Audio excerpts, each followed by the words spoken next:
This is the Thistlegorm, the big dive of this holiday. I say dive, but in fact we had 4 dives on it, including a night dive. We're going to start the dive at the bows and make our way to the stern.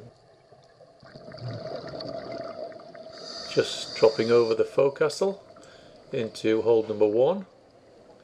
There's some water tankers here, which have collapsed under the pressure.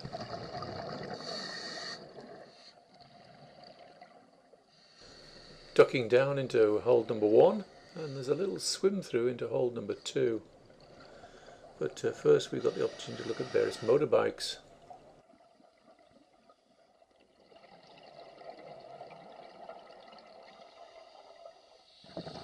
And here's one of the few bits of wildlife on this video. It's a sea slug of some type.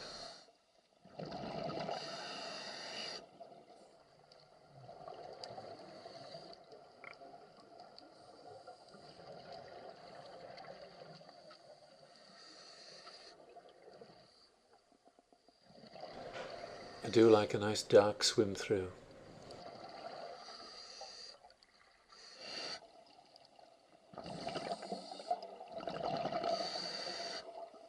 These are described as Rolls-Royce armoured cars, but they're way too ugly for that. They are actually pundit lights used on airfields, a little bit like a lighthouse.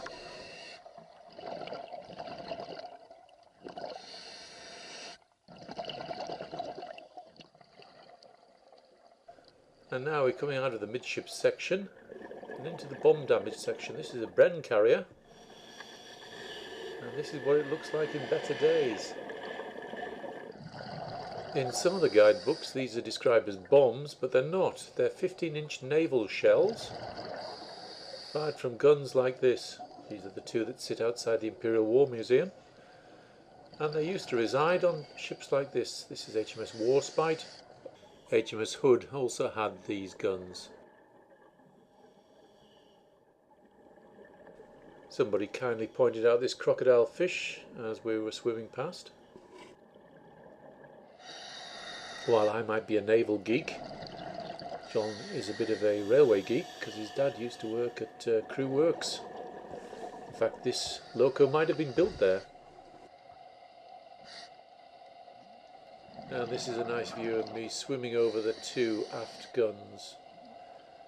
One of them, this one, is anti-aircraft, 3-inch, while the one at the stern is a 4-inch surface gun for fighting off U-boats and surface raiders.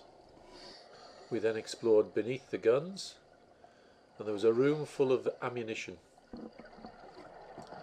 These are cartridge cases for one of the guns.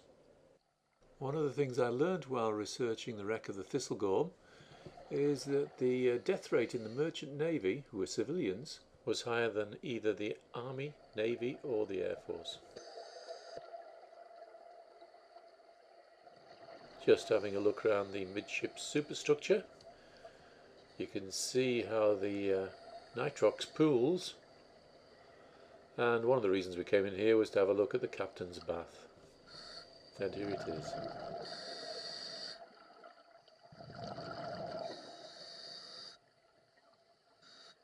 We're now heading back to the bows, and we're just going to have a general view of hold number 2 and then hold number 1.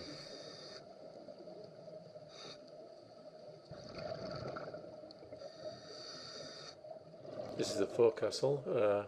We popped our heads in, but there wasn't very much of interest in there. Cracking dive. I must admit the first dive on the Thistlegorm was a bit busy, but as the day progressed they got better and better.